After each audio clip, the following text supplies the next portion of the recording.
Subscribe करें और दबाएं बेल आइकन ताकि कोई खबर रह न जाए।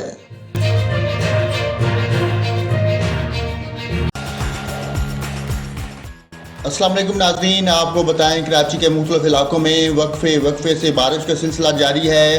पानी आने के बाद कोरंगी काजवे को ट्रैफिक के लिए बंद कर दिया गया। बारिश की वजह से वज़ीर आला हाउस के करीब सेवरेज लाइन एक बार फिर बैठ गई। डॉक्टर ज़ियाउद्दीन अहमद रोड पर भी 6 से 8 फुट तक गड़ा पड़ने से एक ट्रैक ट्रैफिक के लिए बंद है। शहीन कम्प्लेक्स के करीब कदीम दरख्त गिर गया।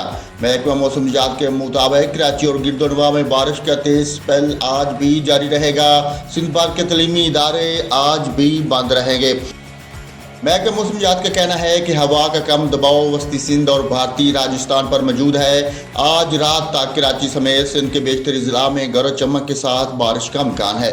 महकमा मौसमियात के मुताबिक सिंध में तरफारकर, उमरकोट, सांगड़, बदीन, हैदराबाद, ठट्ठा, सजावल, मुटियारी, टंडू मोहम्मद खान, जैकबाबाद, सखर, लाड़काना और दीगर मकामात पर बारिश का इम्कान है।